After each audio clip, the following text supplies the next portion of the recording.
world. Dorothy Dottie or Dot. My name comes with options. And homeless caregiver. Shared my story how I got to be a caregiver, and now I'm sharing my full testimony.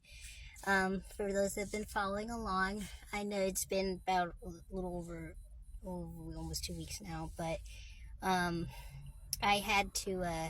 So I'm doing laundry right now, and my mom's not with me. I got a weekend stay, so she's at the hotel waiting, but um, I'll explain, and I'm gonna do my testimony video now, and then I'll make an update video in a second. But while I don't have my mom with me, now is a good time to tell this portion of my testimony, because I don't necessarily want her to really know about this part, because she doesn't know this, and I don't want her to, because it would break her heart. I mean, whatever.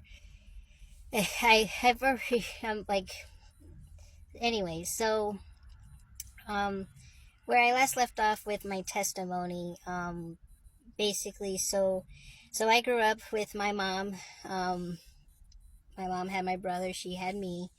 And then for a long time, since I was born to about 5 years old, um, it was just me, my mom, and my brother. My dad didn't want to be around, so he just became child support. Um, and so, yeah, I grew up not really anything for a father figure. I had my big brother, um, so I had that. Um, but when I was about 5 years old, my mom struggled with different jobs, but she finally landed working at the sheriff's office. She ended up becoming a corrections deputy, and she did really well. She was an amazing officer, um, and shortly, not long after that, she was able, because of the job, it was a good job. She was able to finally get a condo. We finally had a place to go to. She found a decent condo, and we moved into that. But it wasn't long after that um, it I've been told different things. So all I remember, though, is that was the time when we had my brother, since neither of us had a dad. We had my brother go live. See, we lived in Florida at the time, here in Florida, and I have an uncle that at the time was living in Illinois. So we said that, so we had him move and live with our uncle in Illinois. So I was about 5, 6 years old when that happened, and my brother was maybe 11, 12, somewhere around there. And that's when my granny and her husband and myself drove up all the way to Illinois, where my uncle was living, somewhere outside of Chicago area, and my brother ended up living there.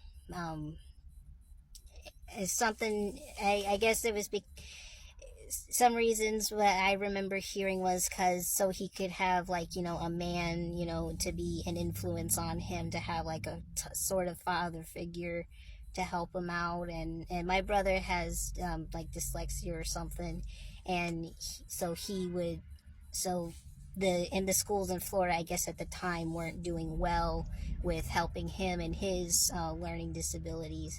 So the education thing was another factor that I remember hearing of as to why we had him move to live with our uncle.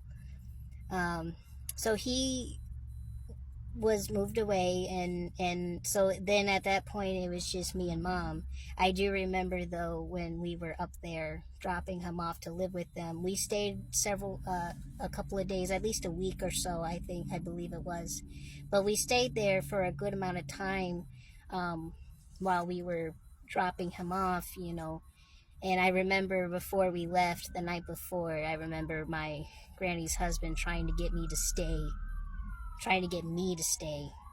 living with them too, when that was never part of the plan. I kept on saying, no, I don't want to stay because I love mom, and why would I want to leave mom? Mom's pretty great. So, but yeah, I didn't stay. I went back.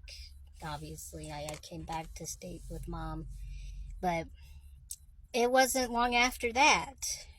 I was about 7 years old, um, and my mom, she had been in the jail for a while, working there, doing a really good job, and when I was 7, she had been at the jail for a while. She was doing hospital duty, um, often. That was a lot of her. I was a lot of her assignments when she got into work. She had to, be the guard for a sick inmate that was sent to the hospital. That was a lot of her shifts. And one shift, that she was on, she met a nurse.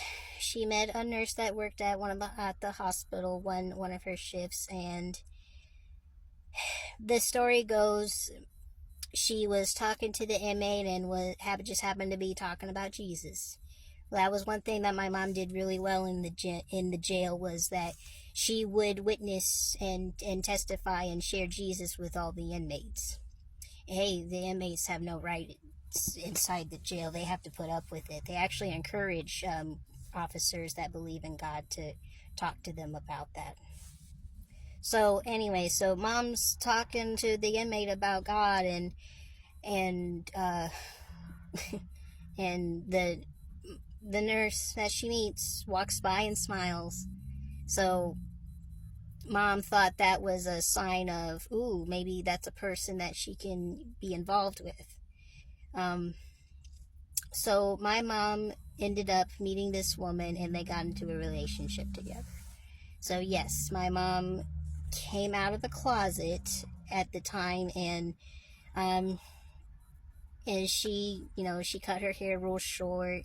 She was butch. She considered herself butch back in those times. She dressed like a man. She wore man's clothes. She cut her hair buzz cut all the time. And my mom was the butch one, and then the lady that she ended up being with for 9 years, um, she was, I guess, like, the woman of the relationship or whatever. So, and this woman, she's not from Florida, she's from Illinois. A really teeny tiny town in Illinois too, tiny farm town. And after, so they got together. It didn't take long. Lesbians don't take long to get into a relationship, not at all. So they got into their relationship, and so I then had two moms. I had to call her my stepmom. I had to call her mom. And of course, with that happening, our family that I grew up with, of course, disowned us. They disowned us. This is like 2007 time, 2006, 2007 around, and that's when, yeah, my granny and her whole family basically kind of disowned us because of her, becoming gay, and so, that's what I grew up with. I grew up with not having a dad. I grew up with my mom eventually getting with a woman. And,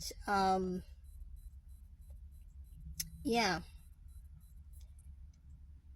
I grew up starting at 7 years old, I started having two moms, and I was thrown into the LGBTQ environment.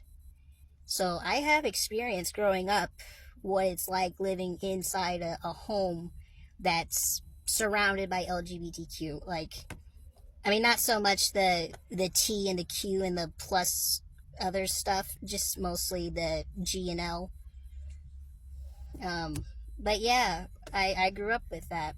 So I know all the ins and outs, the old fashioned terms that gay people would use, like dyke and butch and family or whatever. I come from the old fashioned gay people. That's what I grew up with.